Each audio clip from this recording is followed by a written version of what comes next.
What's up? Well, happy Monday to you all out there. Welcome in to another episode of the OBR Game Tape on OBR Streaming Network. Please make sure you hit that subscribe button, give us a thumbs up on YouTube, hit that little bell, see every time we go live, every time we post content. We are your hosts this evening. That's Sam Penix. I'm Jacob Roach. We're here now with another of the Browns' 7 draft picks to break down. We're going to talk Dillon Gabriel tonight. Sam, how you doing? Busy as usual, personally, but nothing really going on in Browns newsland. At least nothing newsworthy or that should be newsworthy. Yeah, that stuff. The stuff that is relatively not newsworthy has already been covered at length by the other shows on the OBR. So we're not touching that. We're going to stay in our lane and we're going to do a film room. That's just what we're doing. So we're here to talk about the first quarterback. We're talking about Dillon Gabriel this week. We got Dylan Sampson's next week, and then we'll round out the draft class with a film room on Shedeur Sanders here 2 weeks from now. And then I don't know what we'll do after that. We're working on that. We'll figure it out. Kind of do this. This is pre-recorded. I know it says it's live, but I work second shift, so I kind of get screwed out of doing these things live. So we were recording this on Sunday night. So if things have changed, if weird things have happened that we're saying there's no news and something weird has happened because it's June 2nd for you guys now, and there's some added money and some more players are more movables because they can spread out those cap hits and they can do all those things and stuff. So just so you know, this is pre-recorded from that sense. So let's talk about it. Let's talk about the 94th overall pick. Let's talk about Dillon Gabriel. Just right off the top, man, some things you want you like about his game. Yeah, he's experienced, right? He knows what he's doing. I think that was kind of one of the main things that jumped off the tape when watching him is he understands how to play the position, right? He knows what's expected of him. He knows what he is capable of. He knows how to play within himself and operate within the bounds of the offense that he's playing in. And that was true at UCF. That was true at Oklahoma. That was true at Oregon. And he had success, all three places. He's obviously not the biggest guy. The size shows up, in my opinion, quite a bit in the games that I watched. He doesn't have a cannon, but he's got a good enough arm. Like his arm is NFL caliber. I don't have any concerns about his arm strength. He can make all the throws. There are times where you wish he was able to put a little bit more on it, but he meets the threshold there, so that's not a concern. I think he's pretty accurate. I think he's most accurate downfield, which is encouraging. Yeah, because that's something that's really hard to teach at the next level. So some things to tighten up closer to the line of scrimmage, but further downfield, I think he's really good, and I think that's something that's valuable. I don't necessarily think he's the most anticipatory passer. Same with Sanders, but he is very quick to process what's happening from the defense, and I think that's great because that's something that this team has lacked for the past couple years. We've seen how effective that offense can be when they have a guy who can do that. Whether that's understanding, okay, if we're running this route pattern on this side of the field, what is that going to do to the coverage and where these windows going to open? Or it's working back to that backside dig and seeing that guy come across the field and then hitting it, which that's going to be open constantly in the Kevin Stefanski offense. We've seen that all the way back to 2020. It's been begging people to hit it. It's always open. Just throw it. And there's been two guys who've been able to get to it. It's been Baker Mayfield and Joe Flacco. Two guys. The rest, it's always there. So I think Gabriel can be the third guy who can get to that point. He's also pretty mobile. Like he's not an absolute bird, but he can scoot a little bit, whether it's maneuvering around inside the pocket where I think he's very comfortable. He has good pocket presence. He moves around in it well. He steps up instead of bailing outside, either side or running behind. So that was great to see. And he can run the ball a little bit. He's not running read options with constantly, but that's an element to the game that he can add, right? He's a net positive, I think, in that effect. So I think there's a lot to like with him. I think the question is always going to be, what is his ceiling, right? Yeah. How far can he go? Can he overcome his physical limitations at the next level? Yeah. Or how, big of a problem is that going to end up being? Yeah, that's the thing that you come back to with him being sub 6 foot. It's not ideal. That I'm going to say a lot of nice things about Dillon Gabriel tonight because I like Dillon Gabriel quite a bit, but don't get it twisted. That's an issue. That is a major issue. It was an issue at times in college. It will be an even bigger issue at times in the NFL. The question is, can he do what he did in college to mitigate those issues in the NFL? Can he do it as effectively? Like he does, I think he manipulates passing windows and arm angles to try to throw around guys, between guys. The trajectory is a little weird, because you're trying to get it up and over, and so you got to kind of throw it a little higher release point for someone of that size, and that can also lead to some inaccuracies and things like that when you're doing that. And so I think he uses that athleticism. I like the way you say he loves to step up. Now he will step out. He will do things like avoid pressure and outrun Abdul Carter, and he's done that on tape. Like not a long run because he got rid of the ball very quickly after he got away from Abdul Carter because he knew he couldn't outrun him for very long. he was just able to initially avoid For a split second. Yeah, no, longer than that, Abdul all day. I really love his football IQ. I think you talked about the processing. I think he gets through his reads quickly. If we always talk about Kevin Stefanski scheming open easy answers, if you put an easy answer in front of Dillon Gabriel, he will find it. He will finally find it quickly, and he will take advantage of it. He's a point guard. He's not an elevator. I don't think he's an elevator, but I do think he puts the ball in places that allows his receivers to continue running. They don't often have to stop what they're doing. They might have to slow down some, and you're going to get that, but they don't have to completely break stride, which allows them to add extra yards after catch. And I think that is really good for Kevin's offense. That's a lot of stuff that, Joe Flacco in 23 did a great job putting balls in places where David Njoku could keep running. And David Njoku had an insane amount of yards after catch with Joe Flacco in 2023. I think he does some of those sorts of things. Again, good, not great arm, but he can throw it outside the numbers and he can get a little bit vertical. I think his ability to adjust pre to post snap in terms of seeing coverages that change from pre to post snap, I think he does a great job of being like, oh, yeah, I see what you tried to do there. He played a shit ton of football, dude. And I think that shows. I wrote a VIP article over at the OBR last week about how he deals with pressure. He had a adjusted completion percentage of nearly 80% when he's blitzed. That's Don't blitz him crazy. because he understands hey, I have pressure coming from right here. That means a defender that should be in that area in coverage, that's now void because that guy that was there, especially if they're playing a zone coverage, he's now blitzing me. So there's nobody in that area. I got a blitz beater right here. He knows where the hot route is, where he needs to go. He has easy and quick answers. Doesn't have the biggest arm in the world, has a very good arm, but not the biggest arm in the world. And the size thing it might be too big to overcome. I think he's a phenomenal quarterback.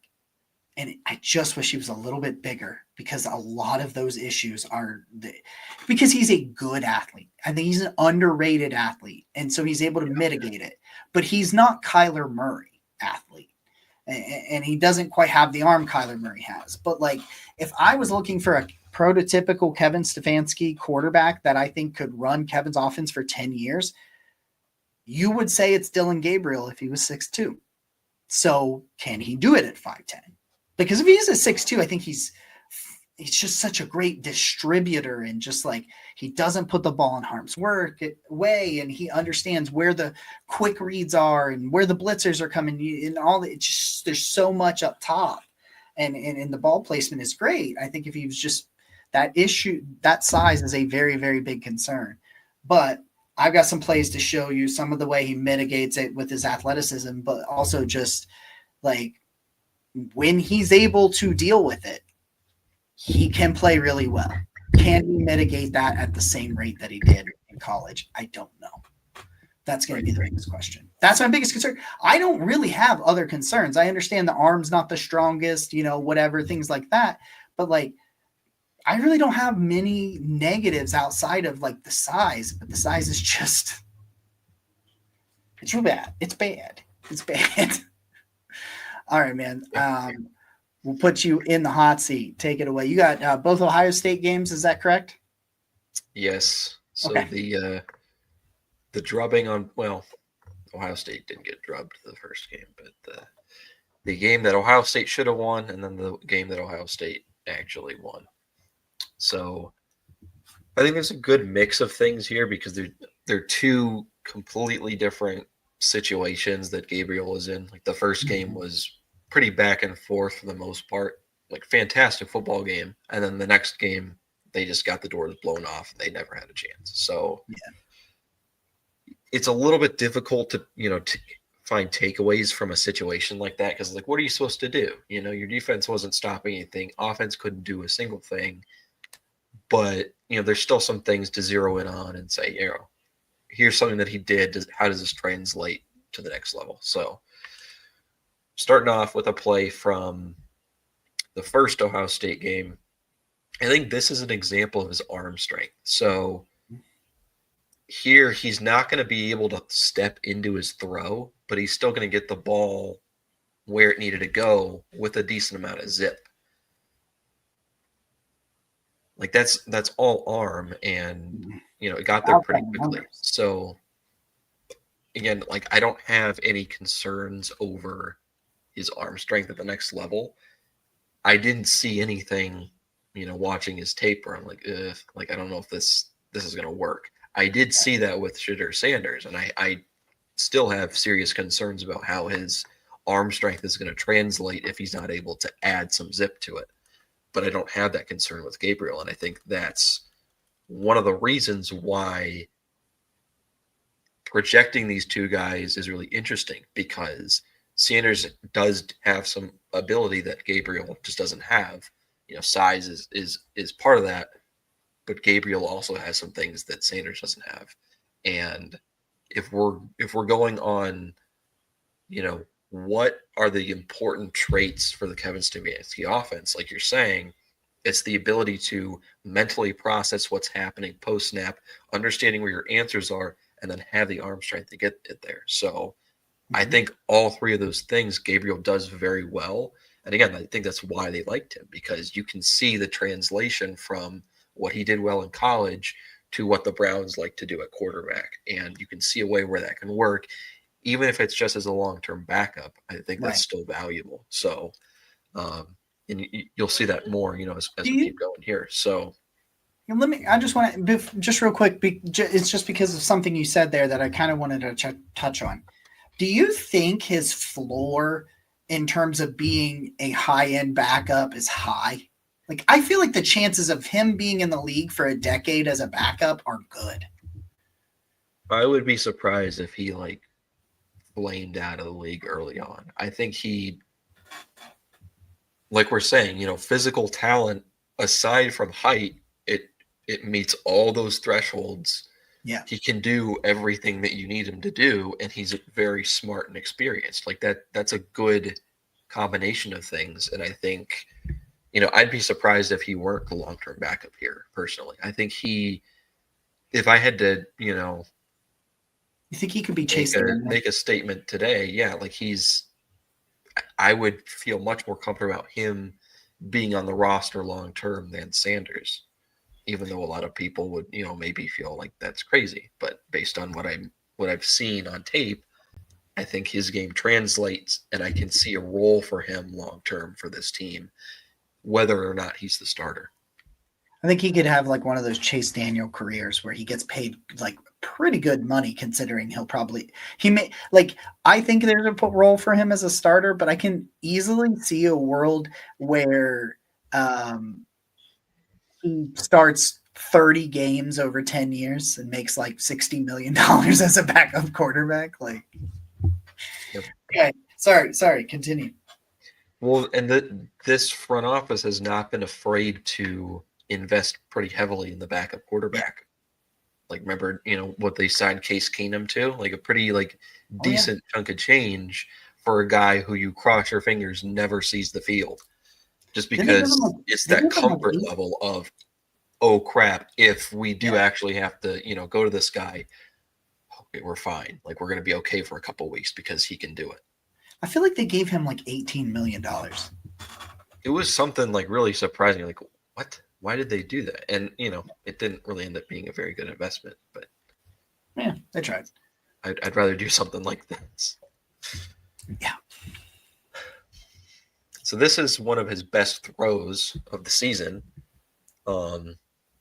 He's going to launch this thing 50 yards from the far hash all the way to the sideline and just drop it into a bucket here. His receiver has to slow down like the slightest bit, but he's still running, almost full speed, catches that, and he's able to get a bunch of yards after the catch. Like, this is just a fantastic throw. You see him load up. Like, he loads it up, and like he can sling it. Yeah, when he has the time to do that and he can fully step into the throw and, rotate his hips through and follow through fully, he can throw it pretty far.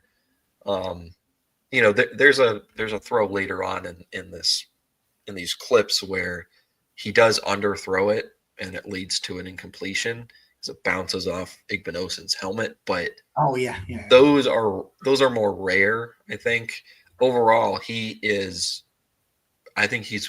one of the most accurate deep ball throwers in the class, and you don't necessarily expect that from a guy who's smaller, but that's a skill set that he absolutely has, and he's had that his whole career.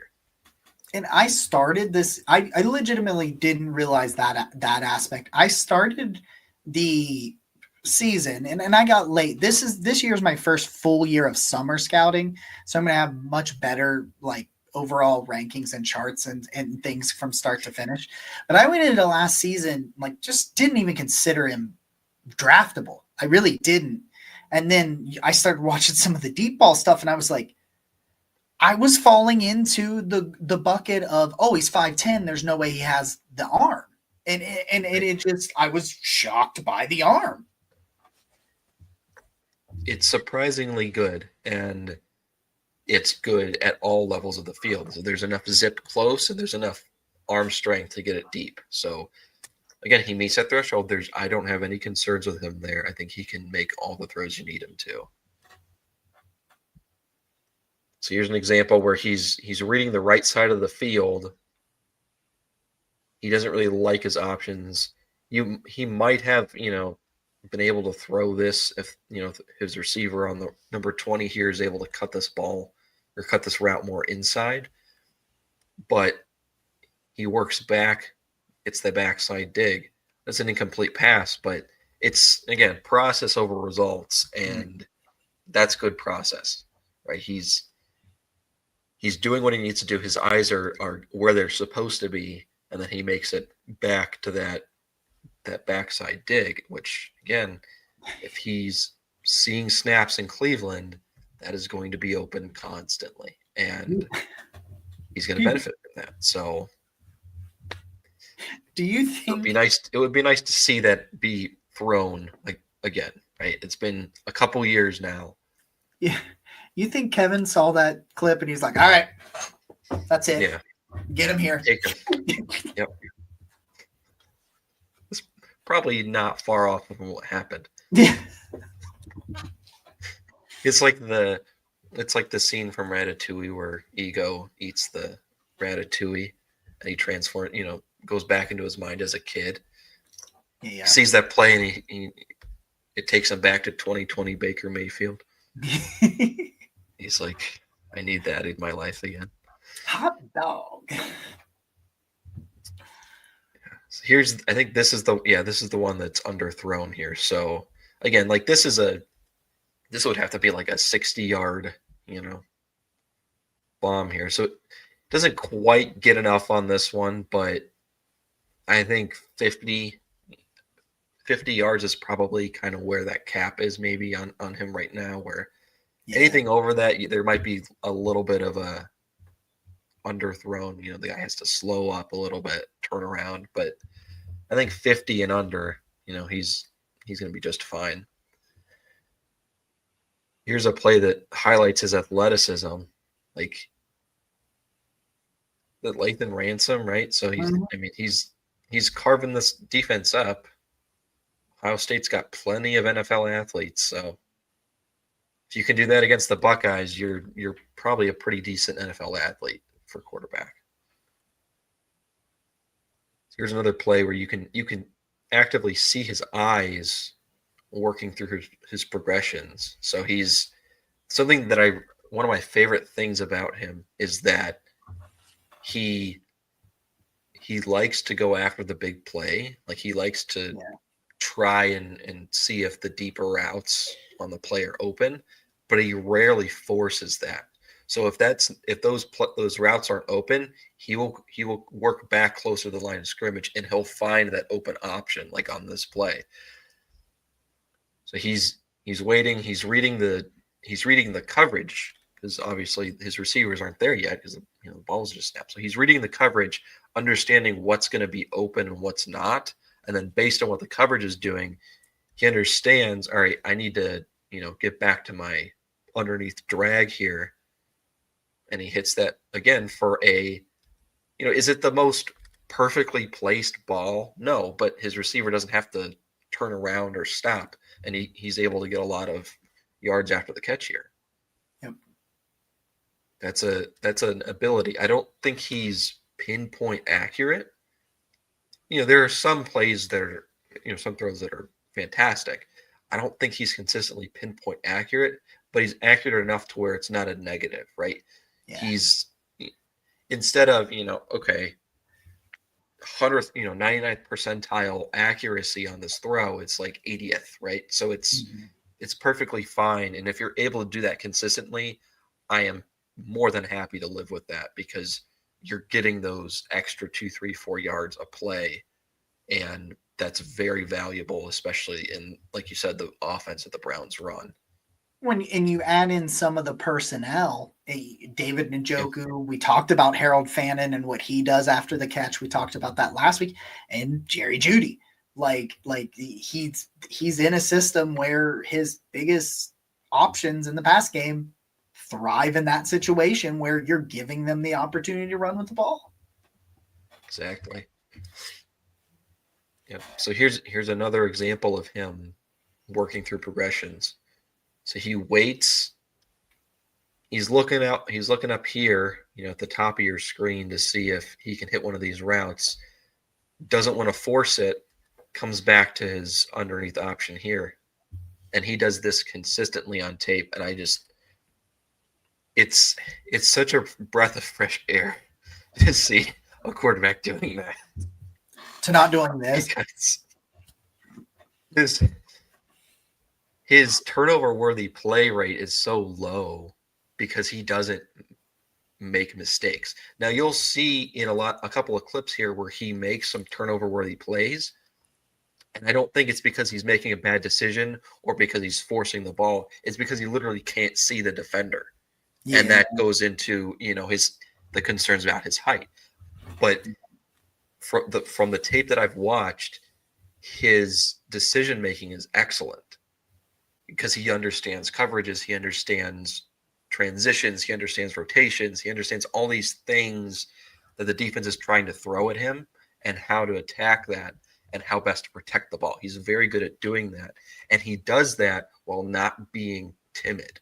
Right? He's an aggressive passer. He wants to make those big plays, but he isn't stupid about it. And I think that's just a fantastic part of his game, and one of the reasons why at his size there's there's intrigue about what he can be at the NFL level because he's that advanced mentally. Yeah, I'm with you, 100%. All right. This next play I thought was just fun because he's feeling the pressure, he steps up, he runs, and then he actually makes a pretty nice pitch with his offhand. That's NCAA football stuff, So I just thought Yeah. that was fun and kind of impressive. So, it's not easy to make an accurate pitch like that. What was it? Probably 5, 6, 7 yards with your offhand. So, and just the vision to see that to see that option, that guy was there, and have that confidence to just be like, yeet. Yep. He on most plays he's got a lot of field awareness of where his guys are, which again, very intriguing skill set. Mm-hmm. What is this one? Let's see. This is a play that ends up getting called for DPI, but I mean, you can see if his receiver is not held up there, I think that's a perfectly placed ball. So, again, there are plays where he makes that 99th percentile accuracy.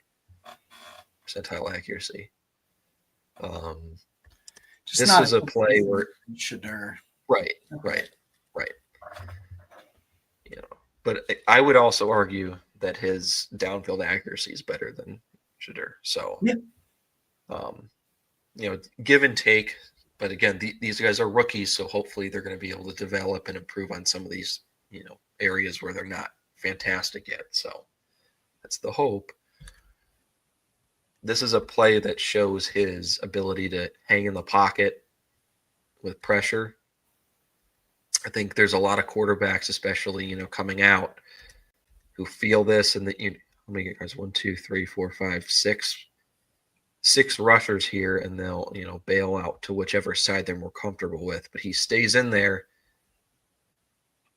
makes a real that is a difficult throw, right? That's 35 yards here. He places that perfectly. And he's not able to really step into this thing, right? That's pretty much all arm.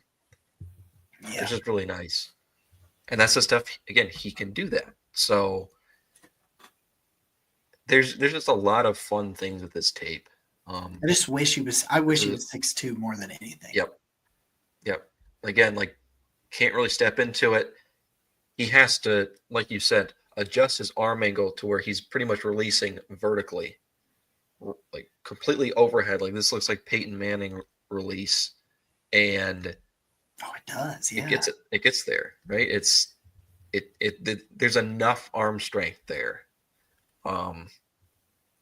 So if he's not successful or he's not able to develop into a starter, it's not because he didn't have the arm strength to do it. That's not going to be why. Yeah.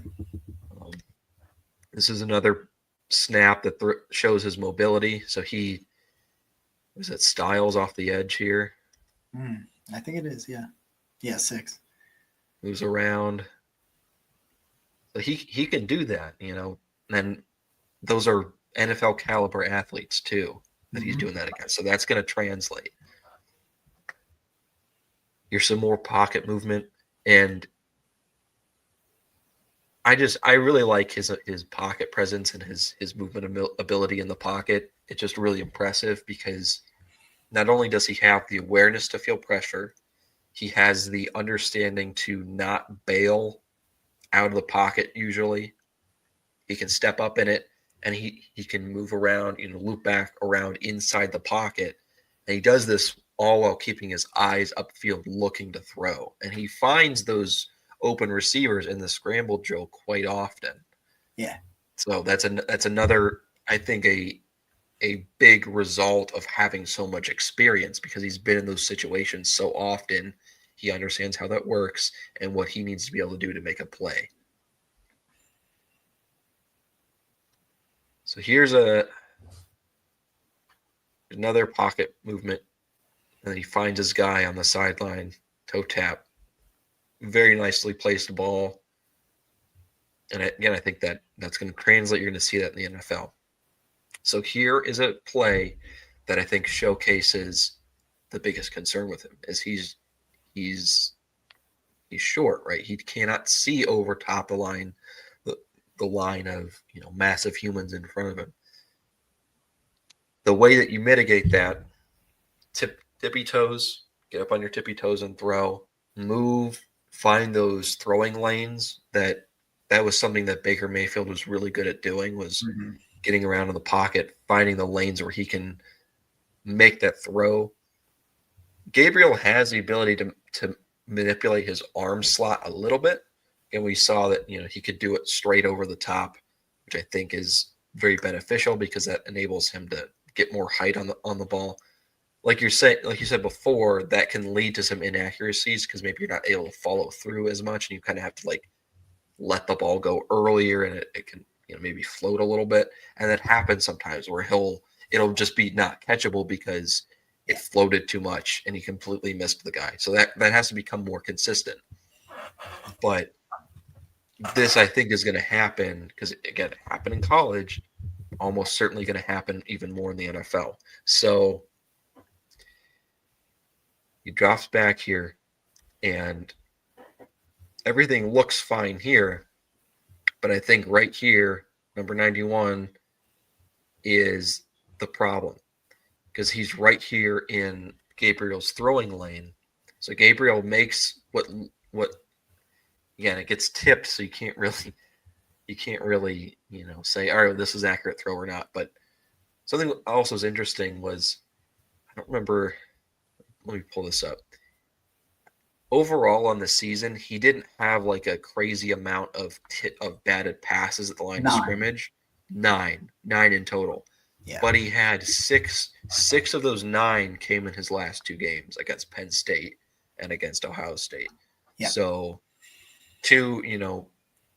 maybe the 2 best defenses he played all year. They really got him. It's something to think about. So yeah.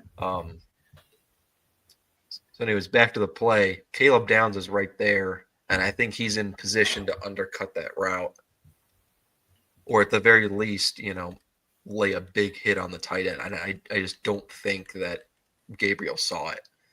And I think I'm justified in saying that because I don't think that's excusing a poor decision, because I don't think he makes poor decisions really. Sometimes there's going to be, every quarterback does it, but he is so careful with the football that plays like this kind of make you think twice. All right, what actually happened here? And I think when you look at the tape more closely, you can see, oh wait, these players were actually in that throwing lane. I don't think he saw that. So that's something he's going to have to try to mitigate at the NFL level better than he did in college. And he also has to try and, avoid those situations. So if you can't see, move. You might not be able to make that throw. Yeah, move. Which is unfortunate because a lot of times he can't really see, but he has the mental processing to be able to understand where that opening is, even if he can't see it. But that's something that's going to have to come with time. And, there's got to be a balance there, I think. So this is another, play where he's sitting in the pocket. He's working through his progressions. His primary read is on the right side of the field here. And he works back and he finds number 1 wide open and he hits him there.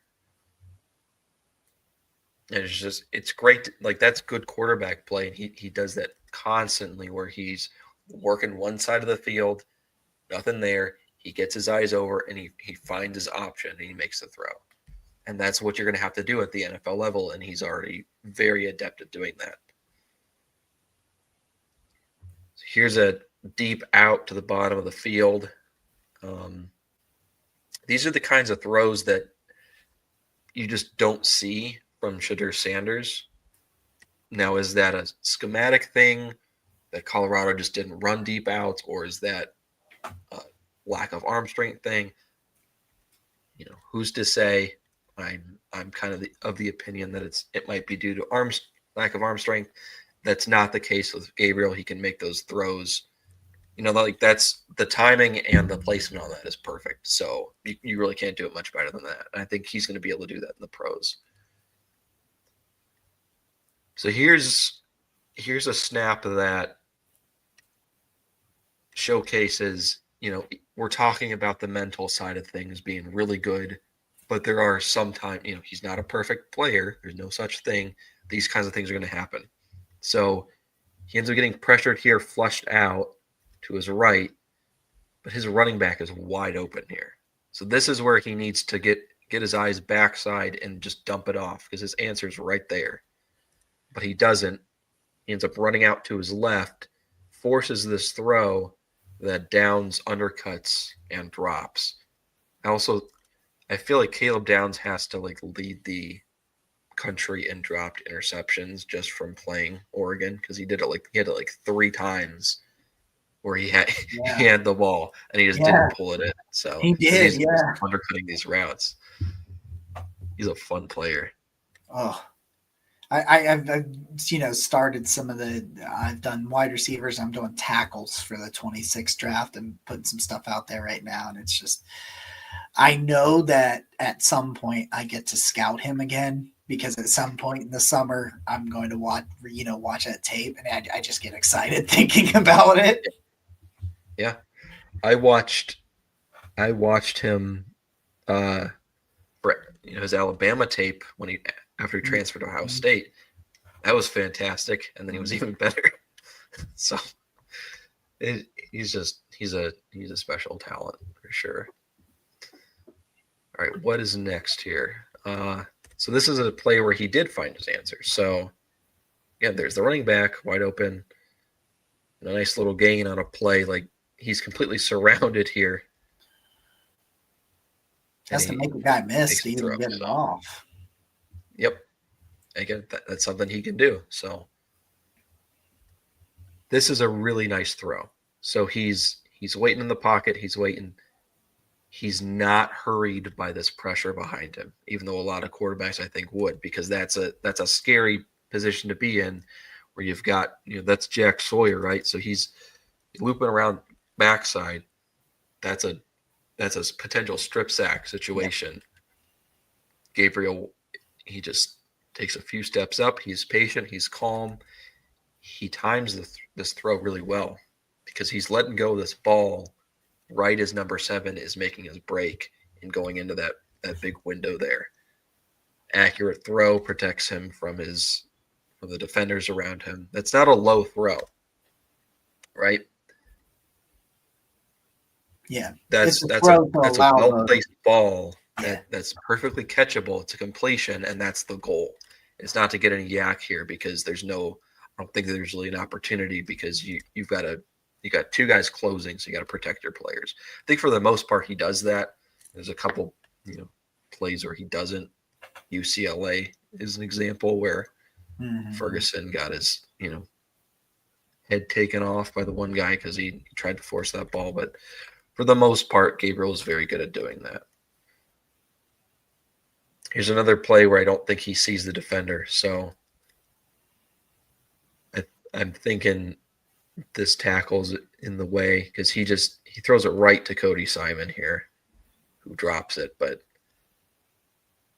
I mean, Simon just reads it, like that. That's completely telegraphed, and maybe Gabriel doesn't notice that until it's too late. I don't know, but I don't think that's not a mistake that he's just going to make, if he's seeing everything clearly. So, it happens. It's unfortunate, but that's just the nature of the disadvantage that he's placed at because of his height.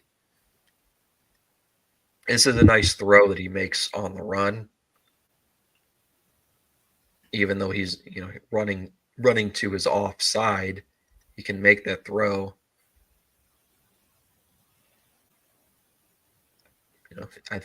I think that the bootlegs, especially from under center, are going to come back with Gabriel. I think that was something that they loved to do when Baker Mayfield was here and playing well. They like to do that with Flacco, and I think Gabriel can have that same level of success because that is his skill set. Here's another great deep ball from him.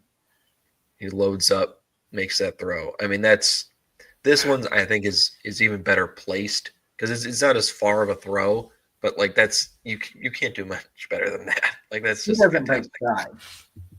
No, perfectly placed. That's just fantastic. So again, that is I think his best ability, his best skill set is that deep ball, and I think that's translatable. Here's another situation. Here's Caleb Downs dropping another pick. And I think this whole, mass of people here is preventing him from seeing Downs. I think he thinks he has this whole area open, and he doesn't. So again, that's not going to go away, right? He's got to figure out how to fix that and how to avoid those snaps. And then last snap here, this is just more calm under pressure, patient, and then making an accurate throw. Like that's another great throw. I mean, that's perfect for yards after the catch, right? We're talking about that before where he protected his guys. That's just great. And he did that, stepping up, feeling the pressure behind him, waiting until the last second and then making that strike. And that's what he can do, right? He's patient under pressure, he's calm, and I don't know, he's a good quarterback. He's a very good quarterback, and there's a lot to like from his tape. There are some concerns, but I think at minimum, he's a good long-term backup that you feel like you can win games, for 3, 4, 5 weeks while your starter's on the mend. Yeah, I think the most likely scenario for him is a high end backup, and hell, I'll take a high end backup on a rookie contract. I mean, so for me, I Go really look at the track record of third-round quarterbacks, and if you don't think you're going to be happy with a high-end backup in the third round, then I don't know what to talk to you. Yeah, you're being unrealistic. So I really didn't put a ton of any bad plays in here because I think it was obvious for me. It's all the size situations, and you covered it really, really well. That's what I saw too. It's like, so I focused on some of the good things, and just because I wanted to iterate the issues for me, they all stem from size concerns. Yep.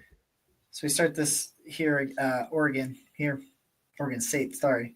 And this is just a throw on the run that's kind of a strike on the run. He's going to roll out to his left around the 11-yard line. He's going to throw it to like the 30-yard line, just a strike, hits him in stride like 20 yards. I'm clicking on the wrong screen. I clicked at the wrong screen, so it wasn't playing. But you just see it. Hits him right there about the 32. He runs, gets, a couple extra yards there, runs out of bounds. You just see it. You can see that happening in Cleveland, but under center on a bootleg. Same exact thing. Here he just waits for the guy, puts in the spot, little, starts to throw it as he starts to make the cut back. So he gets out of his break. 1 second, it's there. And the thing I think about that throw that's important to look at, that's him driving it outside the numbers. It's only an 8 or 9 yard throw in terms of verticality, but that all the way across the field, 9 yards downfield, that's not a super easy throw. Like to be a successful NFL quarterback, you've got to make it, but not everybody can. So I just wanted to point that out, where he's just able to stop, set his feet, read his route, throw it a little bit early to where the guy was able to get the butt, because he was able to make the fake, make the cut, create some separation, get the ball, use that separation, get a couple extra yards.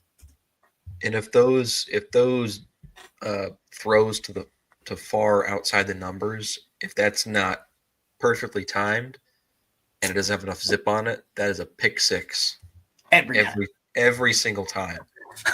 So that is absolutely crucial that you have enough strength to get it there. And he does. I don't think I've ever seen one of those that's underthrown not be a pick six. Here's you're going to see him just navigate some pressure and then take off and get 15 yards on the ground. Funny story that's going to happen later because apparently I messed it up. I have the end zone view of that exact play, but for some reason I made it 2 clips and now they're out of order. So it's going to come back up later. It's going to come back up later. And I'm going to be like, oh, so here's that second play we watched like 20 minutes ago. Here's a situation. You see him run the read option. You don't see him. They did not run the read option very well, but like if you mix it in there a little bit, you sprinkle it in there, he can run it. Like, I mean, they just didn't do it very often, but like he sneaks, you're going to see him. He's going to take this to the house. All right. He's on the other side of the 50 and he fakes this here, the pitch out, and the defender goes there and then he's gone. He's not a blazer, but I don't know. Maybe call me crazy. Those linebackers, I think, had a shot at him after like 10 yards. And I think they underestimated his speed and they weren't running hard enough. It kind of looks like that in this, when you'll see him get to the left here.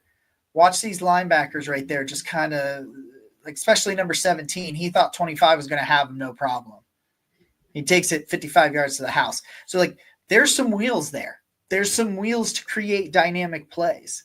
But I do think he looks to throw the ball before that first Penn State run where he stepped up. You see him keeping his eyes downfield. Where can I go? He's Aaron Rodgers when Aaron Rodgers was young, because that's what Rodgers would do.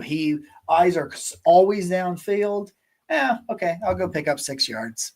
There's nothing there. Don't take that out of context. What? Yeah, oh yeah. No, yeah, don't. I know what I just said. Yeah, do not, nobody clip those. Just an example of him getting across the field, getting through his progressions. He's going to look right. He's going to come all the way back left, find Jake Ferguson for a touchdown. You keep him clean, you give him time, he does this. This is a routine play for him.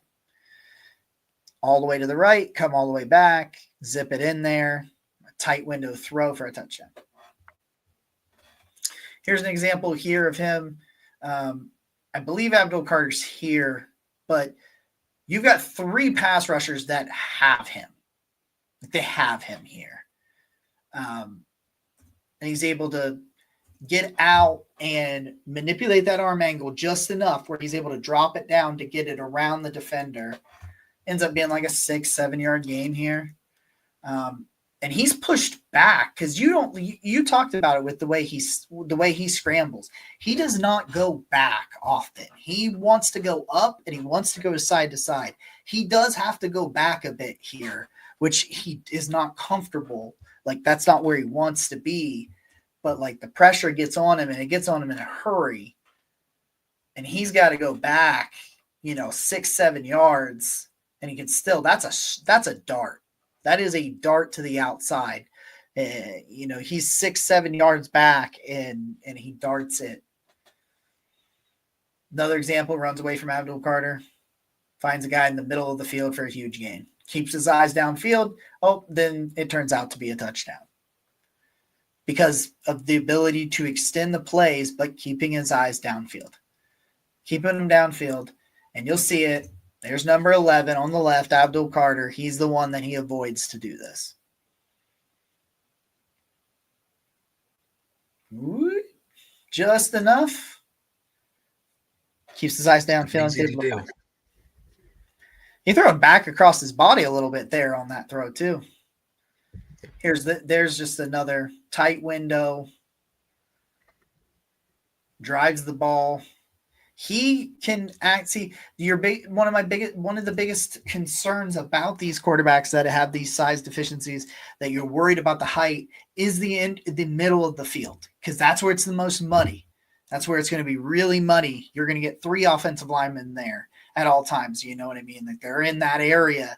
So that means there's 2 or 3 defensive linemen there. It is a very muddy situation for a 5'10" quarterback, but he can still stand tall and make those deep strikes over the middle of the field. And he's kind of a little bit all arm, I think, on that because of Abdul Carter in his face. He's kind of leaning back on that.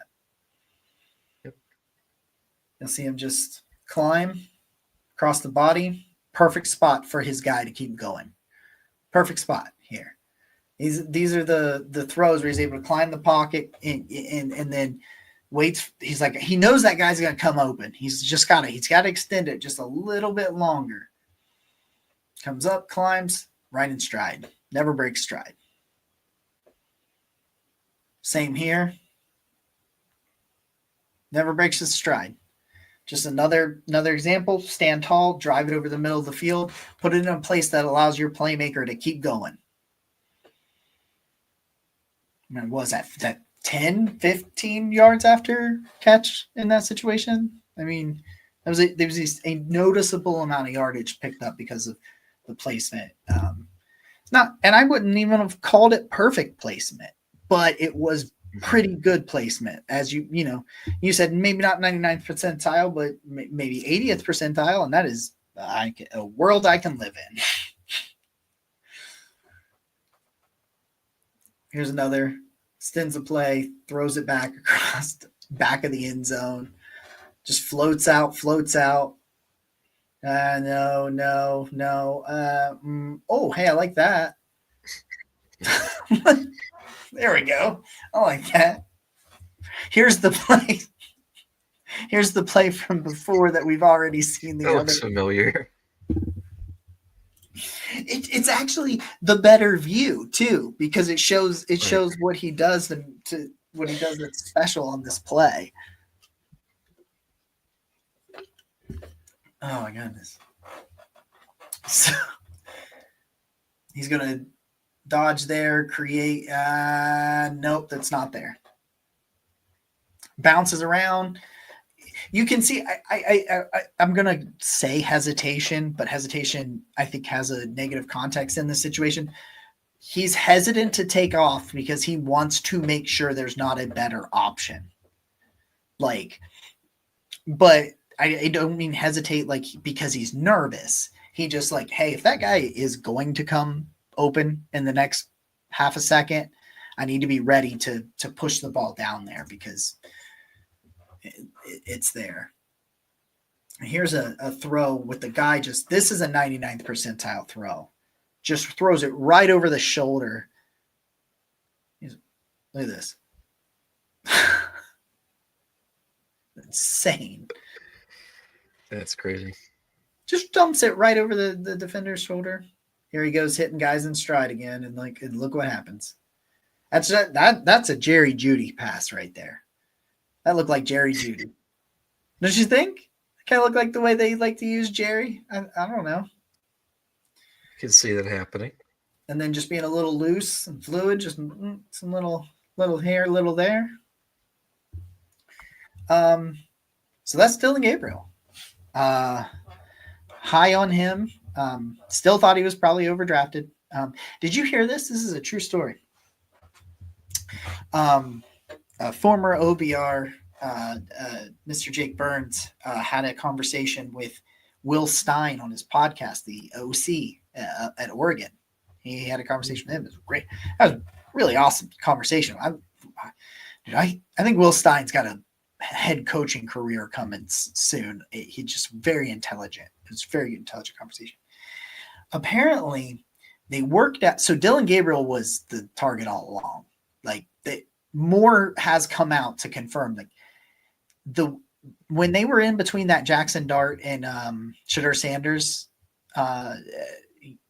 pro days where they flew everybody down to watch him. Do you know what they snuck off and did in between those? They snuck off and worked out Dillon Gabriel in Eugene while they were getting a new pair of Nikes, because Nikes was created at Oregon. If you didn't know that, for their track team, for Steve Prefontaine, It's a real thing. Swear to God. Eugene Orient. Look, my buddy was a big cross country runner, so I know a lot of like cross country lore, like track and field lore. Steve Prefontaine. Steve Prefontaine set a record for a mile run with giant gashes on his feet because he had an accident where he cut his feet open on a radiator, and he set a record the next day. Ooh. Just blood. I mean, I think there was like blood and shit. It was crazy. Look up Steve Prefontaine. It's hilarious. He transformed into Steve Postfontaine that day. Yeah, and then he flipped his convertible, killed him.